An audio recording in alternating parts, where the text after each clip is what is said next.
There we go. Wow. Creatives, community, kind folks out there. Hello. Welcome to RPG with DBJ. Sorry about that. I hope this chat won't have any any problems or anything. My computer at 2 minutes before we started decided to reboot itself. That's annoying. Anyway, welcome everyone. This week our theme is science fiction, and each day we are basically picking things, deep diving into elements of science fiction. We can either pull to other genres of role playing, or taking other genres of role playing, sticking them into science fiction, etc., etc. Today is Wednesday, World Building Wednesday to be specific. So what are we going to talk about with world building? Well, with science fiction, come on, you darn computer. There we go.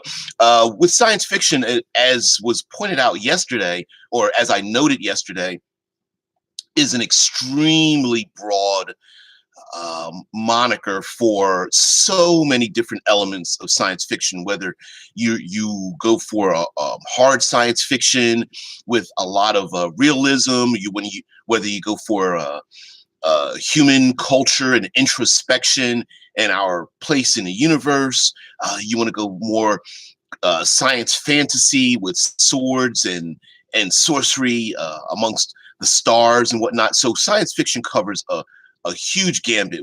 And then of course we have all of the themes involved in science fiction, or maybe settings, like whether it's a Wild West or Victorian or cyberpunk or noir, spy thriller. All those things also fit into science fiction as well. Even if you're not a fan of it, there's something that you can find in it. But today on World Building Wednesday, I thought we would talk about the rules of science fiction. And I mean, yes, we can talk about the mechanics of whatever game you're playing, but that's not what I mean. What I'm thinking of when I say the rules are, and this applies to any role-playing game, but they are the rules in which the world operates. For example, if you take yourself a spy thriller type game, the rules are that there will be double crossing, that to solve most problems will include some sort of deception and investigation. It is the overarching rules of how things are solved, how conflict is settled, where obstacles come from.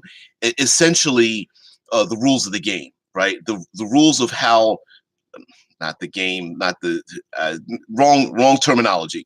The rules of how the universe operates on a very meta level. Star Trek might have rules such as diplomacy, and the bigger question, or classic Star Trek would be diplomacy, and the bigger question is a far better problem-solving technique than going to war, putting on power armor, and blasting your enemies. Right?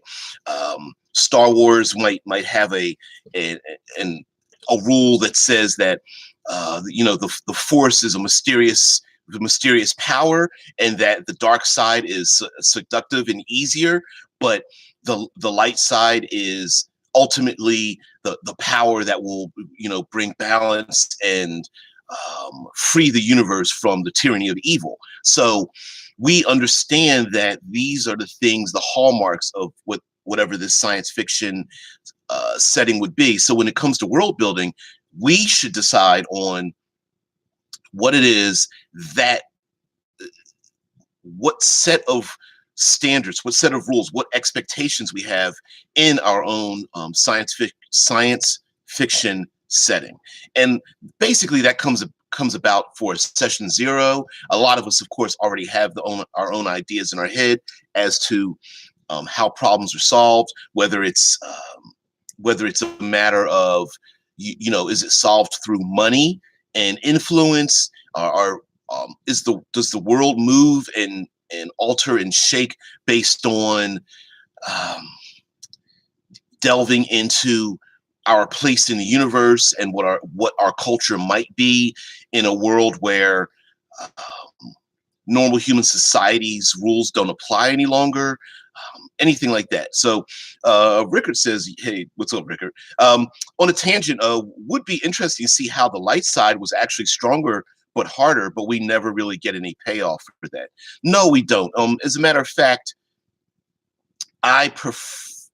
one of the things that I prefer in these last two, or two plus the third movie coming out, while they've gotten a lot of criticism, is the fact that the Force is supposed to be a mysterious thing where it flows through everyone and everyone has the capability to use it if only given the chance, and there are some rare few that realize that they can tap into it.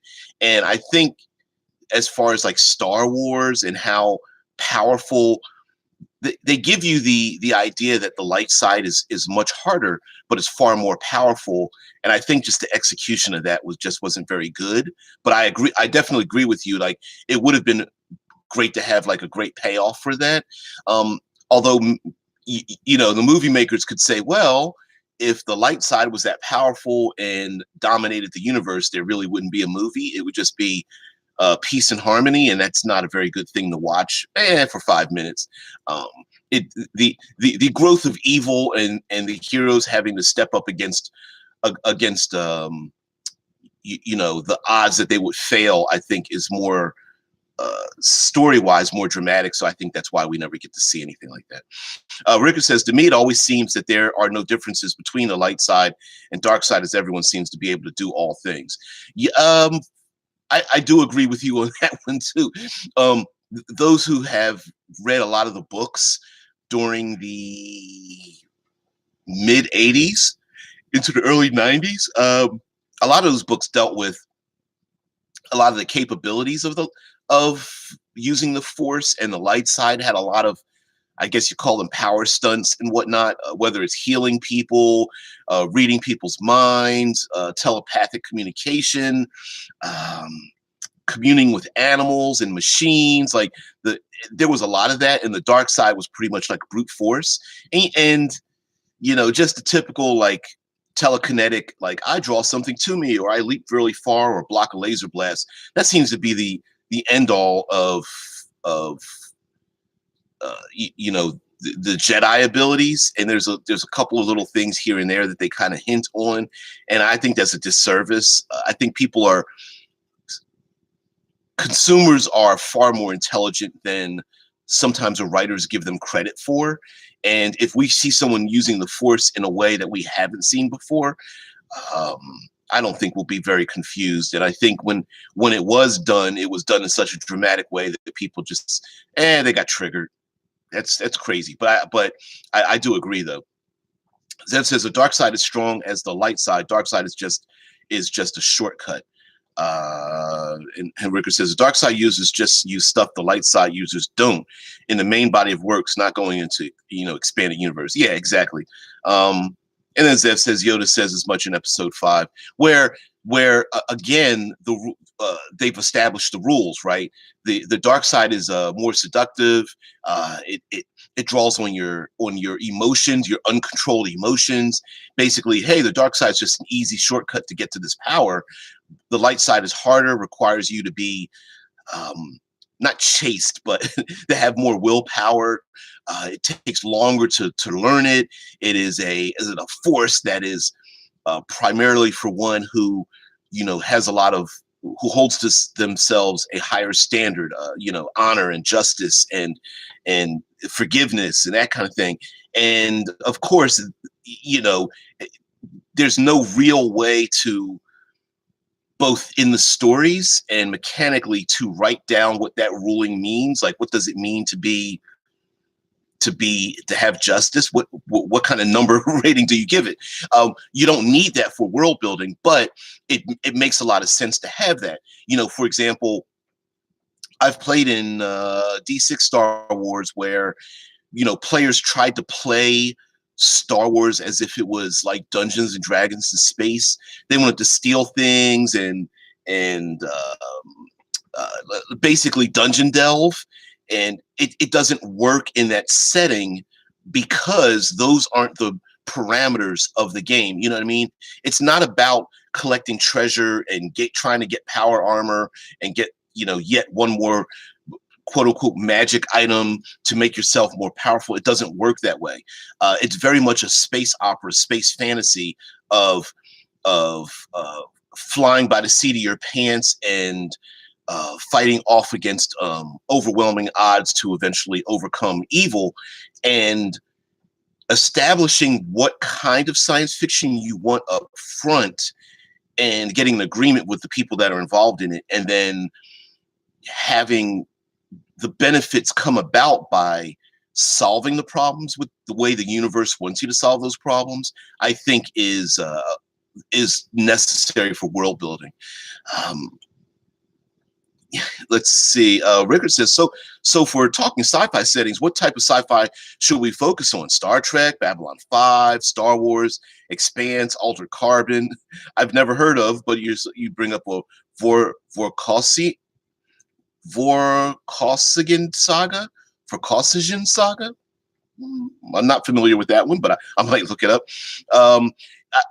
Well, the fact of the matter is there's so much science fiction out there that we're not going to focus on one. What I thought we would focus on is not the specific sci-fi, but how to build your own sci-fi, or at least if you're describing something to someone else, like, hey, I'd like us to play in the Altered Carbon universe. How do you describe that particular sci-fi setting to someone else, and what is it that they should be doing? A lot of times, especially when it comes to science fiction, when let's say you get your players at the table and everyone starts to make up a character, it's like sometimes people make characters that don't fit the genre. For example, the person who, we know some of the pitfalls, right? There's the person that wants to make the character that doesn't want to adventure. And it's like, well, why would you make a character that doesn't want to confront danger, right? It's like, well, I want to make a tavern owner and I want to sit back and open up a tavern. It's like, well, that sounds good, but not in this game. You know what I mean? And so sometimes getting across that idea, playing a character in Star Wars that is, I don't know, a bloodthirsty assassin, right? While that sounds good, and sure, everyone else can get together and go, well, okay, if you want to play that kind of character. In many ways, it's counter to the rules of the universe, not the rules of the game, but the rules of the universe, right? It is a universe based entirely on the fact that, for example, in Star Wars, they make it a point that the further you go down the dark side, the more inhuman you become. You start gaining mechanical parts to your body. There is a physical manifestation of being evil. Now, is that a real thing in our world? No. And does that make sense in a scientific, logical sense? No. But within that world, that is exactly what happens. Though even for those who have no interest or force capabilities, you see them with breathing apparatus and mechanical parts and pieces, cybernetic eyes, and those kind of things. Zephyrin says, only tip I'll play for Edge of the Empire Star Wars is everyone plays a Jedi or no one plays a Jedi. Yeah. Out of those settings, I only know Star Wars. That sometimes that can be a problem as well. It's very difficult to mass media will focus on like the hero and the hero and the friends that surround that hero. And so having like the Jedi, Luke Skywalker, and then his other friends that surround him, unless you get players that are really invested in telling that kind of story, it's very difficult because everybody wants to be in the spotlight. Everybody wants to to be that force user. And so of course you it's like either everyone plays it or no one plays it, because you're not at the table, you are not going to get the one-on-one fight between the Jedi and the Sith, and then the other player characters just sit in the background. That's not going to happen. It'll be pile on the rabbit. And while that makes sense in a game, it doesn't thematically. That's not a thing that ever happens really. And so yeah, you definitely got to set those rules. Zev says, in my playing Spelljammer like world, the Drow have stars in their skin, constellations matching the ones that were above on their birth. Oh, I like that. I like little things like that. I love the idea of that, because you can always impart information, or maybe there's a star system that a particular like Drow is destined to arrive at, or a place that no one has traveled to yet, some place on the outer reaches or the outer rim or something of that nature. Rickard says you need to really establish what type of game you want to run as a DM and make sure all players know it. If you want to run a transhumanist cyberpunk character, but your DM wants to run, Star Trek, yeah, or a transhumanist cyborg in a Firefly style game, you could probably get away with it in a Babylon 5 flavored game. However, exactly right. The rules, I mean, I guess I got to find other terminology, but the rules of the setting, some might be extremely important, others not so important at all. Like you said, if you want to run, if you want to play some kind of transhumanist cyborg in a Firefly setting, that's not going to work, even if there are rules for it. Which sometimes, while there are games that basically tout the fact that, oh, you can play anything, it might behoove them to say, well, no, actually, you really can't play anything. Now, the enemies you fight might be a hodgepodge of cyborgs and mystics and alien races, but for you in a Firefly setting, yeah, you're going to be a normal human being.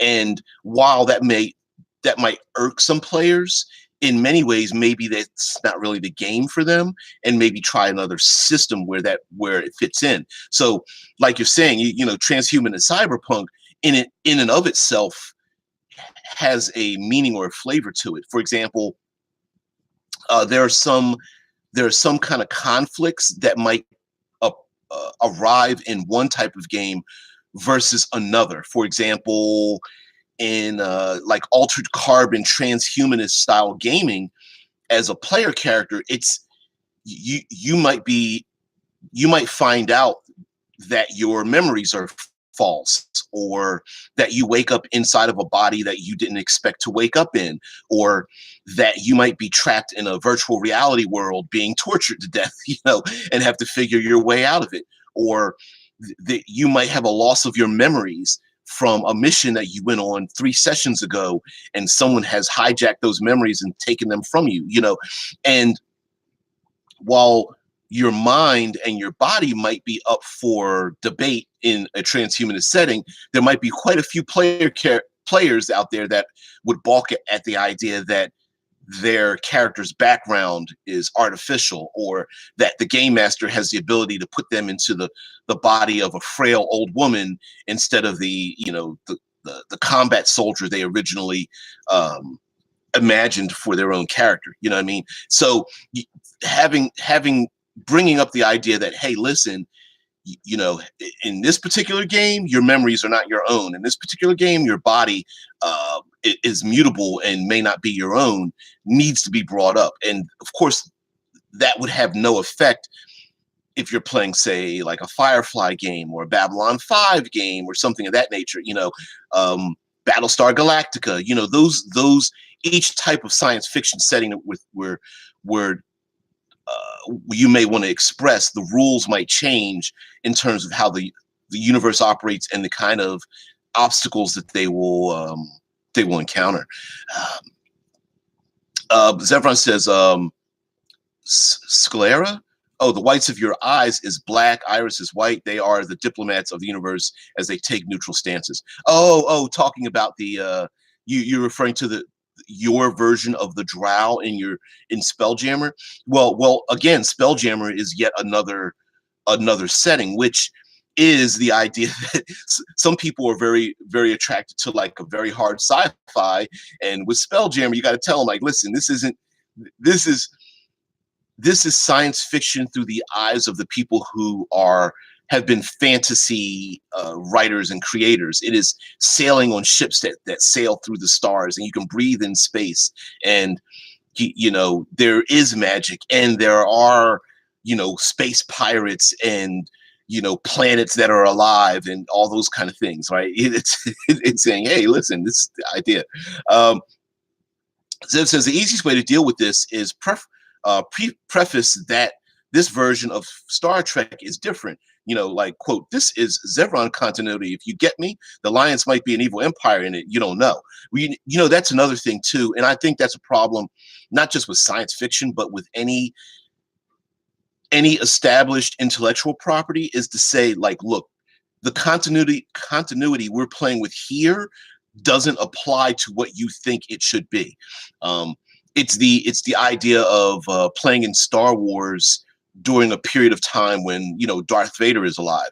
There's a lot of players that are like, I want to shoot Darth Vader in the back of the head, and take his lightsaber, and it's establishing like, no, listen, this is the time period we're playing in. Forget everything you know about the movies or the books you've read or graphic novels or what have you, right? Sometimes having too much background information and too much intellectual property can kind of hinder you. It's like my reason for not wanting. Would prefer never to run anything in Middle Earth or Lord of the Rings, because there are some people who are like historians of that era, and no one likes a well actually at their table, stopping play for 15 minutes at a time to explain to everyone, well, actually, and then go into a dissertation of what it should be. It's like, you really have to sit people down and go, okay, no, this is the timeline we're working on. I've altered it myself. Either agree to it or don't play in it. You know what I mean?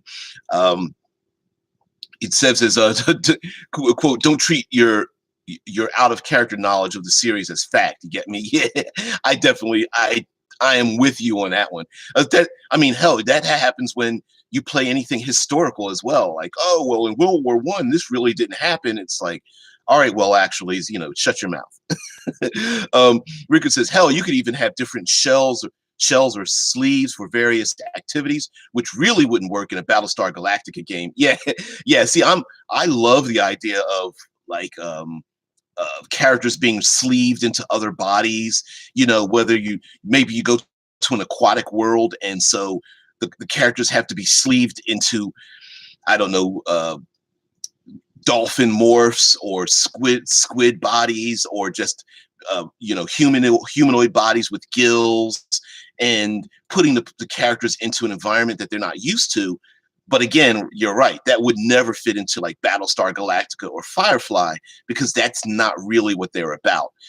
As a matter of fact, it would probably fit more towards like Avatar, the movie setting, where scientists inhabit the biologically grown bodies of the people they're trying to communicate with, which kind of surprises me because they're making more Avatar movies. But I'm like, why would they still stay on that planet with the blue people? Why wouldn't they be? I felt like it should have been an anthology movie where they go onto other planets, inhabiting other biological bodies to speak with other alien races. But that's just me.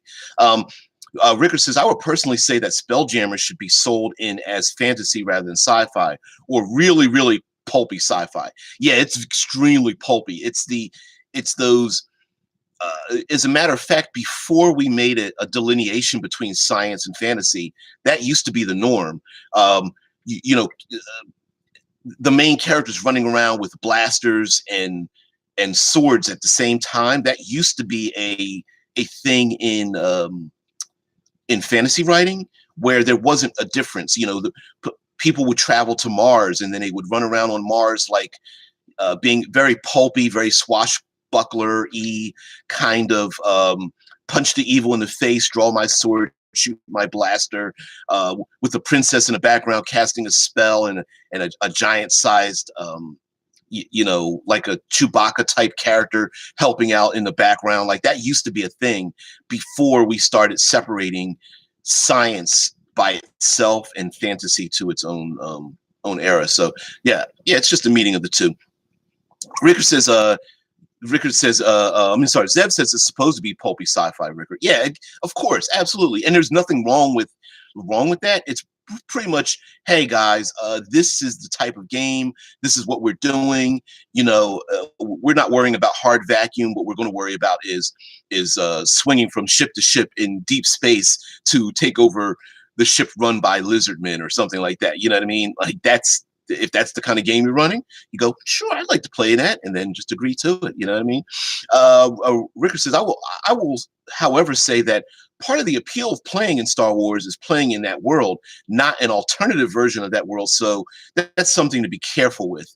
Yeah, it really finding out what people want to do in that world is important, right? So does the player want to play in Star Wars because they just want to play a Jedi, or do they specifically want to be taught by Yoda and become the next Luke Skywalker? Which there is a difference, right? How specific or how wide of a goal do they want to invest in this world? Because some players just want to reenact what they've seen in television or in the movies or read in a graphic novel, while other players are very vague and are just like, nah, I just want to play someone with the Force, and I'm not really keen on playing a specific character. You know what I mean? So finding out what it is that they want to, what desires your players have in a science fiction world is quite important. We'll go on to something else in a minute that I thought about. Zevron says, everyone who plays a Star Wars game would want to kill Vader because he's supposed to die. Everyone will want to take on Sauron. Everyone wants to kill Cthulhu. Oh man. It goes on to say, because Dances with Wolves sells, DBJ. Yeah, but they've already told that story. It's like, Dad, please don't tell it again. But yes, you're absolutely correct. You know, but the thing is that for me, like, I wouldn't want to kill Vader. Like, I hear what you're saying. Like, everybody really wants to kill Vader or take on Sauron or kill Cthulhu, but I'm under the impression that they're not characters to be killed. They are forces of nature to be feared. And finding out from your players what one of those is their desire is really what you want to know. For me, destroying Cthulhu or killing Vader, it to me would not be an option, because the whole point of it is that they're supposed to be this eternally moving force of nature through the universe that cannot be stopped except by the main characters, right? Now, of course, it's very easy to say, no, you all are going to make up characters who are going to defeat Vader, and that's how we're going to play it. Sure, that everyone can agree to that, but there are far more players than I that would say, hey, I want to kill Vader and take his lightsaber. You know what I mean? So there's plenty of that. Rickard says, I would expect equal commitment to the community from my players as they expect from me as a DM. We know how Darth Vader will die, so if you want to play in that Star Wars, we play by the same rules. I agree with you. Of course, it's agreement. You know, now some players might try. They fake agree. You know, it's like, well, sure, I don't want to kill Vader, and then they get into the game, and then every choice they make is to go towards that goal. That can be an issue as well if you have those kind of players. But yeah, definitely you got to be on the same page. Yeah, Zev says, not all players want that, Rickard. He said, no, but that's what you establish before you run. Exactly. Zev said, the 3 games I've been in, everyone wanted to kill Vader before A New Hope. You get those types. Some players just devolve into, despite what they say outwardly, they devolve into, I just want to kill the big bad. In which case, you have to come to, you know, it's the classic, if you stat it, they will kill it, which is the problem with having which is the problem with having characters like a Darth Vader or the Emperor or a Palpatine or something like that in a science fiction setting, because a lot of times, because it's science fiction, we assume that the rules support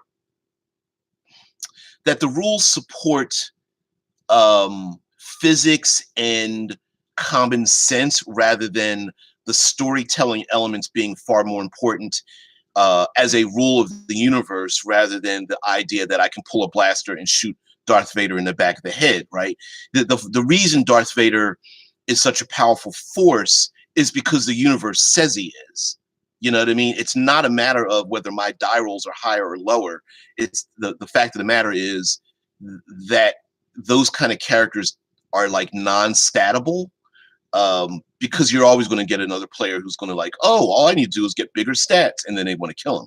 Now, again, I'm not saying that you can't run a game where the players are out to kill Vader. My point is that you have to establish, is he killable or is he not? If he's not, then he's just a force of nature in the background. If he is killable, then that's the game you're running, and you're running, the let's take a starship and drop it on Vader's head and see if he dies. You know what I mean? Rickard says, if all your players want to kill Darth Vader, then sure, make that the story. But at that point, it's not the same Star Wars as the movies. It's alternative stories. Yeah. You say they're a force of nature. I see a stat block bent to drop to 0. I hear you, Zev. Because he's there. If you can stat it, you can kill it. Of course, that's a problem with a lot of games. Like if you stat someone out, even if they try to maximize their abilities, there's always somebody else who finds a loophole. And especially if you pile on the rabbit, there's always someone else who's like, we can defeat him. His stat block is a 15. All we need is an 18 to get him, or whatever the case may be. Ricker says there is no stat blocks. The DM doesn't want there to be. Exactly. Well, and Drangler says Han Solo wanted to kill Vader. Well, everyone wants to kill him, but he couldn't, right? He was pretty much soundly ignored. Like, oh, what did you try to shoot me with a blaster? I'm going to use my hand and block the bolt and steal your gun from you, and you're dead, right? So, would players be willing to? Would players be willing to understand that they can't defeat him? You might want to bring that above board, right? To metagame it and go, listen, guys, you're not going to kill Vader. Like you literally have to tell people that. Like if that's the game you want to run, I would absolutely positively just say, listen, this is the game we're running. You guys are rebels. Vader's might show up. You can't kill him. It's just going to be an impossibility. And put that on the table. And if they don't agree to it, then play something else or run something different, or don't include a Vader type character in the world. But I would put that on the table in front of everyone to get everybody on the same page. Yeah, Rickard says exactly, Dennis, and look how that turned out. Talking about Han Solo wanted to kill Vader. yeah, he pretty much made a mistake, and really was used as a side note to capture Luke, which is kind of effed up, but that's kind of cool. Zev says, in my world, the great summit of wizards created a creature to help aid in an ancient war from long ago. They created the mimics, a self-replicating creature that composes anything and kills things it traps. It can radio in and talk to people posing as a dying crew. Ooh, desperate for help. Ooh, I love that. The problem was the mimic was hungry, always hungry, and didn't discern what was food and what was allies. So they hunted all sides. Now space mimics are rampant in deep reaches. They pose a space debris that you bump into. Rex calling for life rafts to rescue survivors, etc. I love that. And what a great way to, I don't know if you want to call it reskin, because it's not really a reskin, but like a reflavor, a repurpose of a classic creature that we find, and what kind of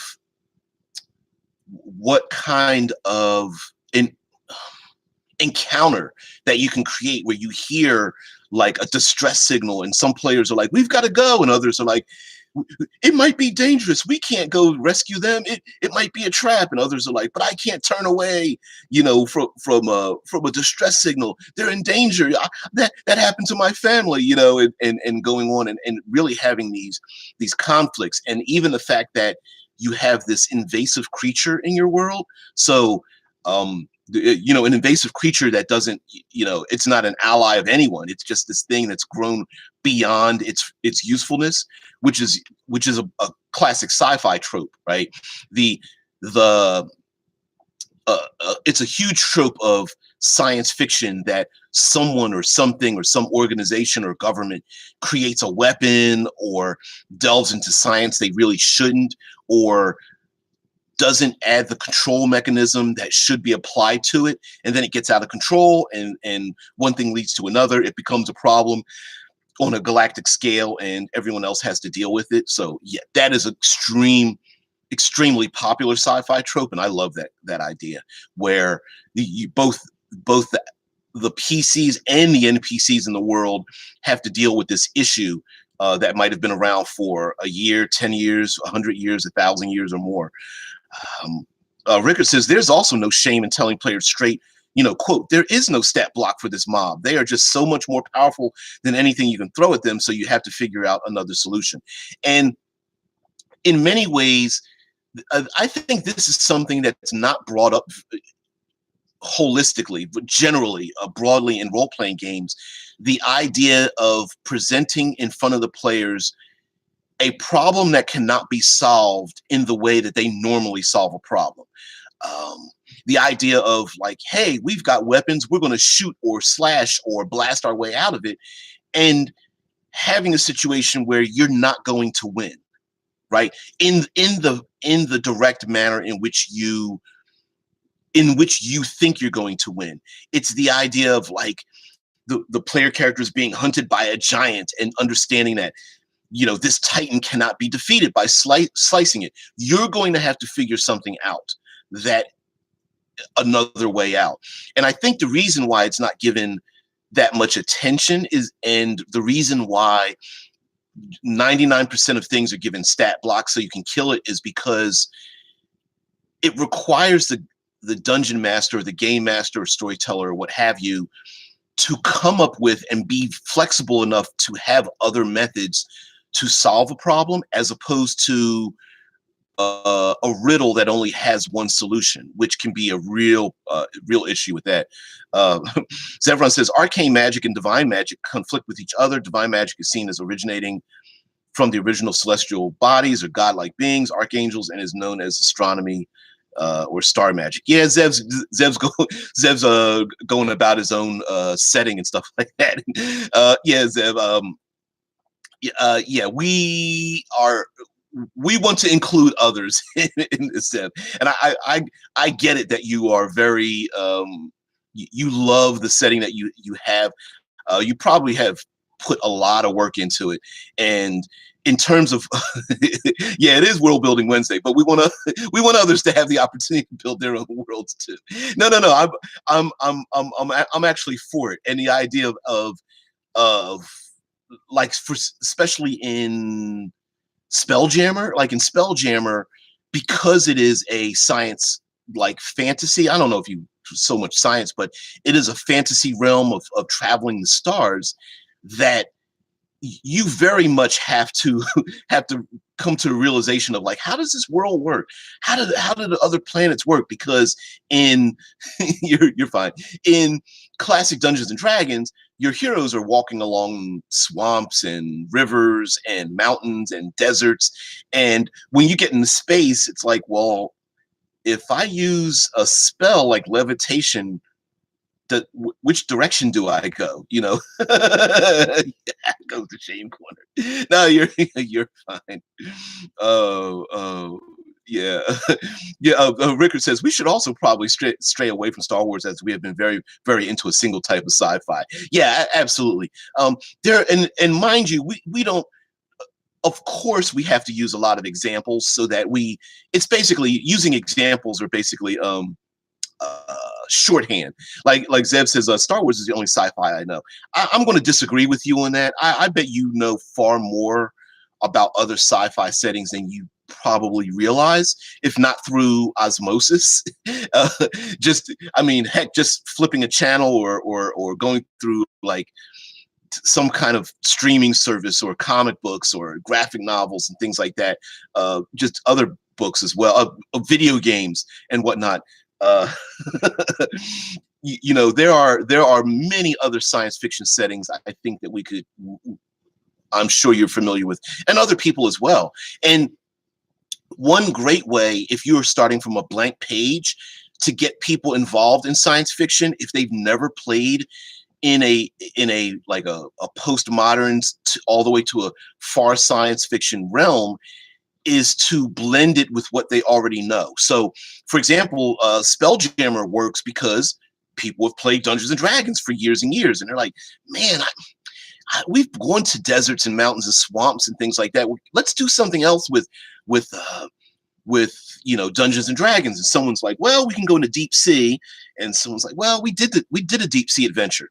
And then of course you go, well, let's go the opposite. Let's go into space. Let's go beyond the clouds and into the stars. And so it is a natural progression. So if you have players that are into, let's say, spy thrillers, like they've never played a role-playing game before, or they're like, nah, I don't like swords and sorcery, but I sure do like, Jason Bourne and Mission Impossible and spy thriller, James Bond movies, then mixing that with science fiction would be a great way to introduce science fiction into your gaming world and the people that want to play in it, and just say, hey, look, you're going to travel from planet to planet, but the whole idea is you're agents for different intergalactic organizations that are trying to steal secrets and assassinate each other and rescue dysenteries and I don't know,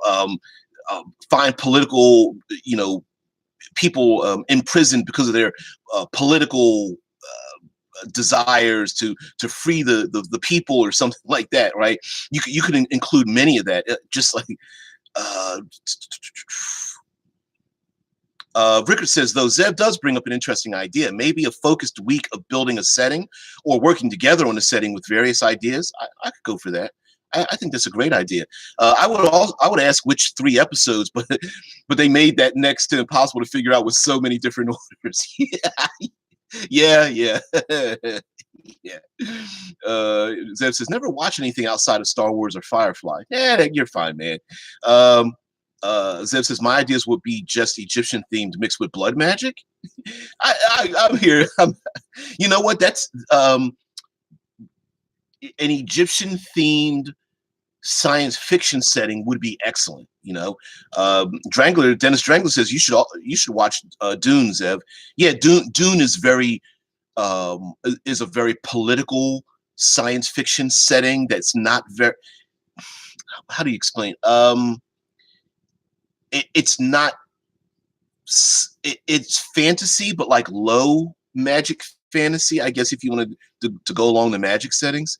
Zev says the first 2 episodes and then The Man Called Jane. Yeah, Fox put them out of order, and Firefly, that's always been the curse of that show, where they put them out of order and weird. Yeah, dumb. Ricker says James Bond turned sci-fi would be really close to Ghost in the Shell. Ooh, yeah. Zev says, have no interest in Dune. Oh, sorry about that, dude. DBJ, that's called Stargate. Oh, that's right.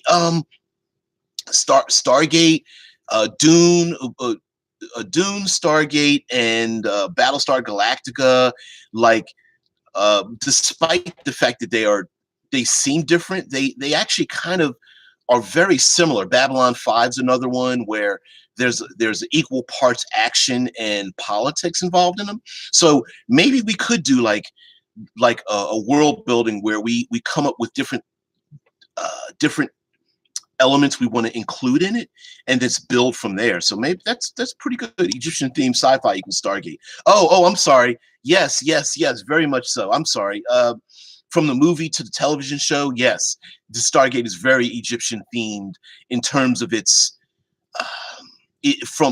not only from its look, but from some of its background, almost as if um, almost as if it was like explaining how it was that Egyptian themed things on Earth came about. You know what I mean? It's their explanation for why it is that we have these animal headed humanoids in our Egyptian history and things that have been uncovered.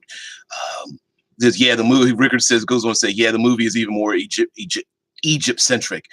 Basic premise is aliens built the pyramids, of course, and that's a sci-fi trope as well. And in terms of our history came from aliens, and there are a number of history and Discovery Channel type of shows where it goes into ancient aliens, of the idea that ancient aliens have come to Earth, and that also mixes very well with science fantasy, where aliens have come to Earth in the past, and we just assumed that the technology is magic itself, and maybe even looks, air quotes, magic in the way it's described.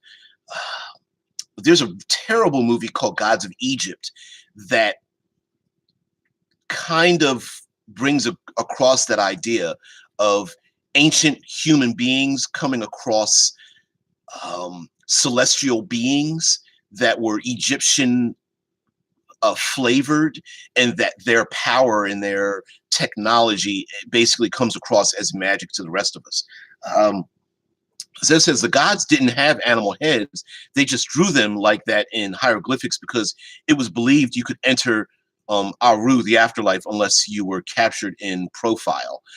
And again, the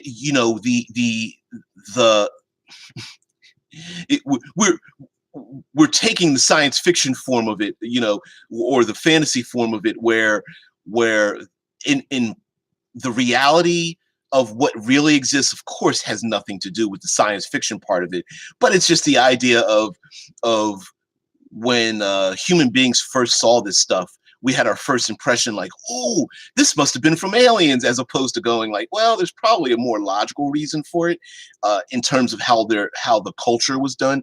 But of course, taking the fantasy elements of it is always the great part of thinking like, oh, I want power armor with the head of a hawk and wings, metallic wings or something. It's like, well, of course that didn't really exist. Zev says the profile view had to capture you fully. Since you had animal and human forms, they gave them bodies like humans and animal heads. I know, he said, I know, but that thing saying they were animal headed bothers me because it's factually wrong. No. I don't think anyone actually believed that they were animal headed. I'm saying that the sci-fi trope is that part, like taking that to a visual extreme, you know what I mean, where they're putting on like power armor that had the head of animals and stuff.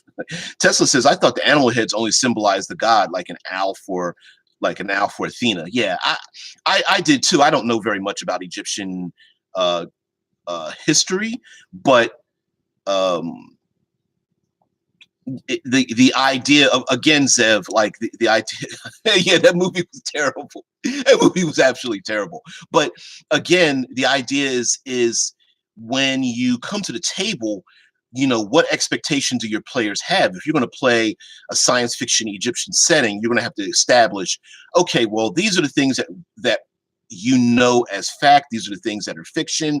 Your players know this to be true. Your players know this to be false. And that sometimes that can be a problem, especially with someone who knows what real science is versus what we assume science to be, what we assume for like a historical setting versus, what do we know about real, I don't know, World War I versus what we are playing in our game. And a lot of times the issue is reality might be unplayable. So you might have to bend the rules a little bit on, historical facts or real science and whatnot. For example, a little bit at a time, we found out that exposure to vacuum is not what we thought it was. Explosive decompression isn't as neither explosive or decompressing as we thought it would be. And so the science of it is a whole lot different than the panic that's expressed in like movies and books and things or television shows. So yeah, you kind of have to come to the table like, okay, guys, listen. In reality, when you put a bullet into the gas tank of a car, they really don't explode like we think they do. But in this world of spies and assassins, that's exactly what's going to happen. You put a bullet into a gas tank, it explodes. You know what I mean? Zeb says the effects were pretty cool though. I think they bit off more than they can chew. But yeah, the movie was terrible, but the effects were really good. Ricker says, I find that a lot of awful movies have either cool effects or cool ideas. They just botch the execution. Jumper, anyone? Yeah, cool.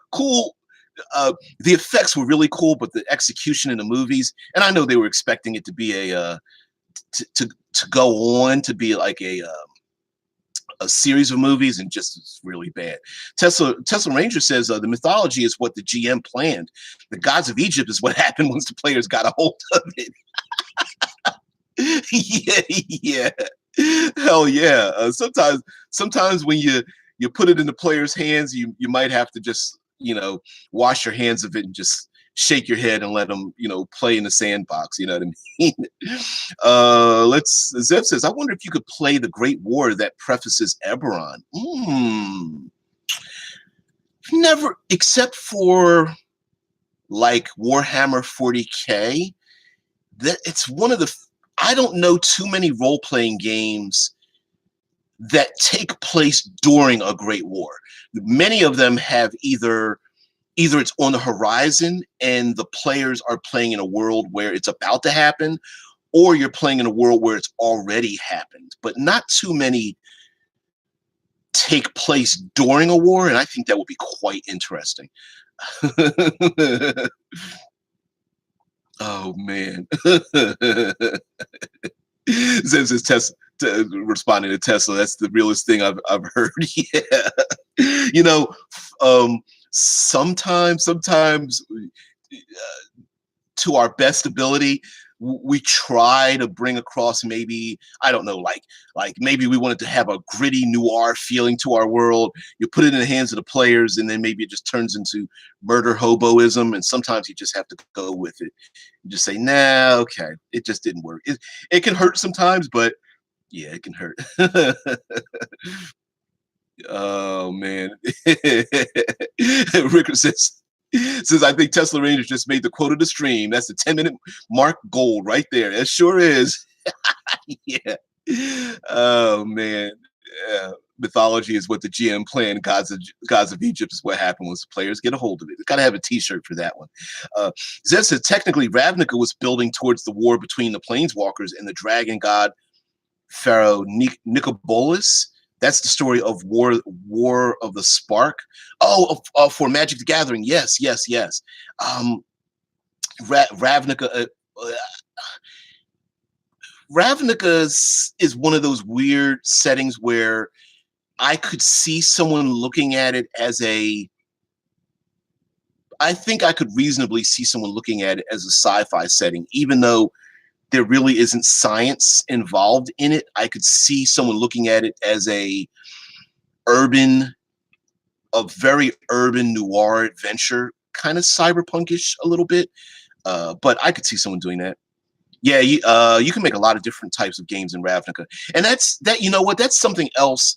I think when we want to talk about science fiction, that you can run a lot of different style games in science fiction, just as you can in your ancient or medieval settings. For example, you could run a spy thriller on one planet, or even in one city in one planet, and then you can go for a far more exploration.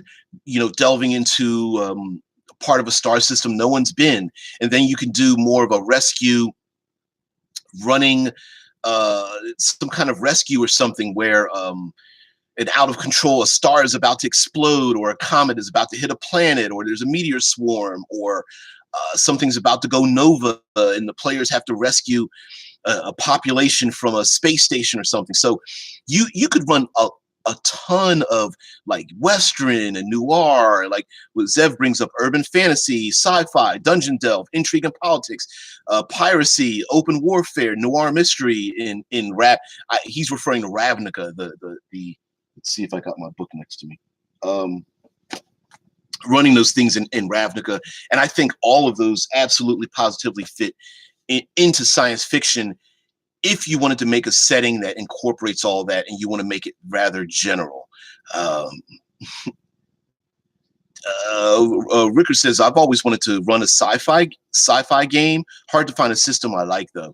It can be very difficult to find a good system because a lot of science fiction systems focus on, like we were kind of talking about earlier in this live stream, a lot of science fiction systems are not general. They tend to focus on a particular type of style of play. Like you mentioned, speaking of noir, I think that's what happened to Shadowrun. It started out with a noir feel, then the player came along and started going in loud. Yeah. It can be difficult to focus on the other two pillars of gaming, the social and the exploration part of it, when the combat part of it is so enhanced that it overrides the other portions. And getting across the idea that solving a problem through political means, through social means, through deception, through bribery, through threats, through lies, and those kind of things can be a little bit difficult when most players are like, look, I got a big gun and wired reflexes and a heads-up display. Why should I bother talking to them? You know what I mean? It's very difficult to do that. Zev says, Shadowrun started as a political noir thriller and became a bunch of people in Matrix coats, dual-wielding diamond-laced katanas and laser mouths and Wolverine claws that shoot out. Yeah, it sure did. And it just got, sometimes to make the money, you have to cater to what people want. But again, sometimes you have to give people what they need rather than what they want. And people wanted more weapons and more cyberware and more player options. And yes, that means players get what they want, but that also means that you kind of don't get what you need. You know, then of course players are now fighting cyborg dragons in the streets with, armies of wizards and ghosts and things, and you get away from the noir thriller of it constantly raining and cities filled with neon signs and each player being on having their last credit in their pocket and always wanting to get that one score and go up the gravity well and escape the downtrodden city, and all that falls to the background, and it just becomes who gets to shoot first and shoot the other person in the head. Zev says that was 4E's flaw. Combat was fine-tuned to what I would call almost perfectly, and they expected the players to be creative enough for social and exploration aspects. I'm with you on that. I definitely agree with you. Rickard says, I also find that sci-fi systems aren't as well built out as the fantasy ones. Far fewer and very niche game that, as you say, are not general enough to play anything the DM wants to think of. And it's the hour mark. All right, babe. See you. Love you. I think one of the big conflicts amongst the role-playing community are general systems versus hyper-specific systems. And what ends up happening is a general system oftentimes is viewed as like a jack of all trades, right? But an expert in none. And so a player that wants to play, I'm just making this up off the top of my head. You find a general, GURPS is a general system. GURPS standing for General Universal Role Playing System? Anyway, General systems, sometimes players will say, hey, I want to play a Jedi, and someone else is like, I want to play a cyborg soldier, and another person's like, I want to play a cyber armed, assassin. Genesis is, oh, Drangler brings up the Genesis system. Yeah. What ends up happening is the player that wants to play a Jedi in a general system will find that the system will not incorporate everything that they want to have to be a Jedi, right? Generic universal role-playing system. Thank you, Ranger. So I think what ends up, some games won't allow you to play a complete cyborg with a biological brain encased in a cyborg body or something of that nature. Rickard says, I also find that sci-fi systems aren't as well built out as the fantasy ones. Oh yeah. Zev says, players said 4E took out the role-playing aspects, but they just expected players to do it inherently. Zev also says, look, anyone can play GURPS. Genesis is a good system. Rickard says, GURPS is also a mess of a system that is way too fractured to make it easy to pick up and run. GURPS is, for years, has been trying to come up with a way to make it easy for people to dip their toe into it. But I kind of agree with you. I think GURPS is a good system, but it's very difficult to pick up and run. Very difficult, I feel. Undo says, science fiction is limited by the commodities of society. You don't need to save the princess because the king has a SWAT team. You don't need to deliver a letter because you have cell phones. That is something that I didn't bring up. I'll probably bring that up tomorrow, that technology and science fiction, you have to decide how ubiquitous, how common the science is, like Undo kind of says, if everyone has instant communication, for example, or has access to SWAT teams or flying cars or, cyborg soldiers, then where do the players fit in?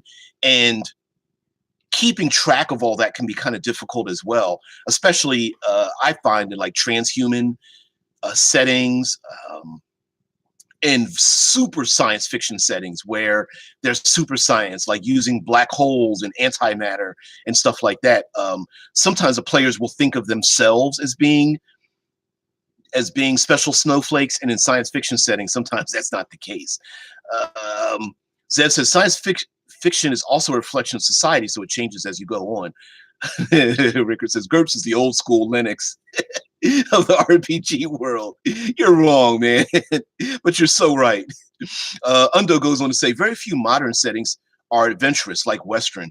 Modern society is not adventurous at all, and people that want adventures in modern settings themselves, to fail. Well, I think it's because in a modern setting, we tend to make the assumption that we know everything. So I do agree that most modern settings are sedentary. Like there's no reason to travel outside your home because you already know what's out there. And I think players tend to devolve into being sedentary as opposed to like Indiana Jones, right? Indiana Jones is specifically designed as a character that's going to places that are unknown.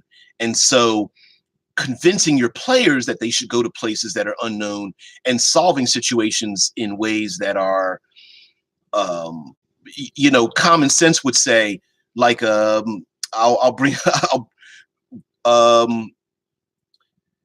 guys break into bank, hold people hostage. Player character, GM says, players, what do you do?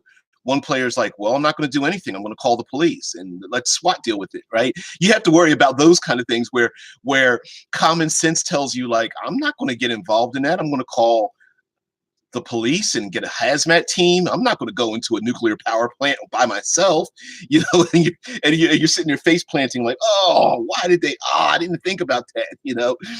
A lot of players are like, I'm just going to order it on Amazon and have it delivered to my house.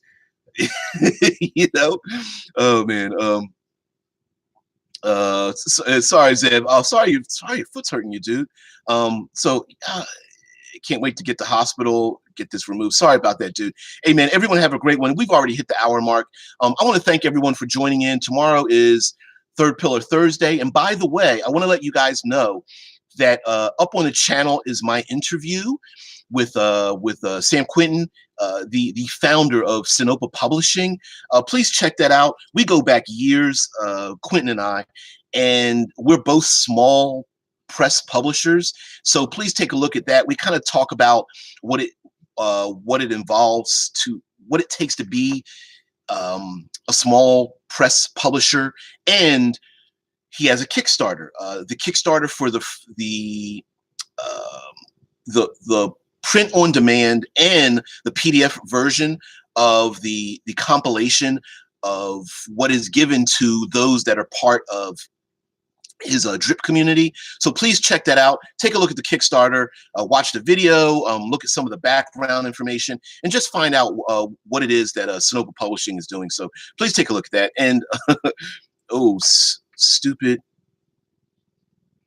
Gannett work ran over foot, breaking nail. Oh, I hate those. I hate those injuries.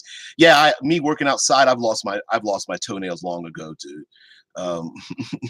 Rickard says, for modern or later times, you have to focus more on what the players can play to make the game works. They are the SWAT team. They are the research vessel or the military unit in the galactic war.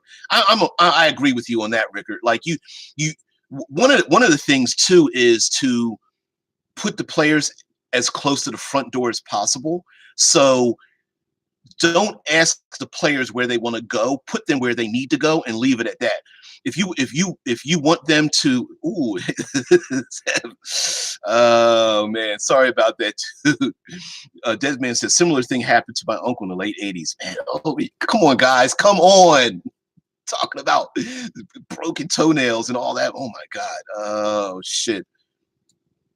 But Rickard brings up the fact that I bring up the term of starting at the front door, where put your players on a research vessel that landed on the deserted island, right? Put them on a submarine that's fallen into the trench. Like, don't ask them peace in the Middle East. I'm going peace in the Middle East. Yeah, don't measure your loves by your hates, man. Yeah, don't measure your loves by your hates. But I'm going to bring that up tomorrow as well, Rickard, about making the players, making them the SWAT team or the research vessel or the military unit in the galactic war. My suggestion would be put the PCs where they need to go and put them right in the middle of the action, and then start it from there. So you don't give them a chance to go, nah, I think I'm just going to retire and open up a bar on the beach. But anyway, guys, have a great one. I'll see you guys tomorrow.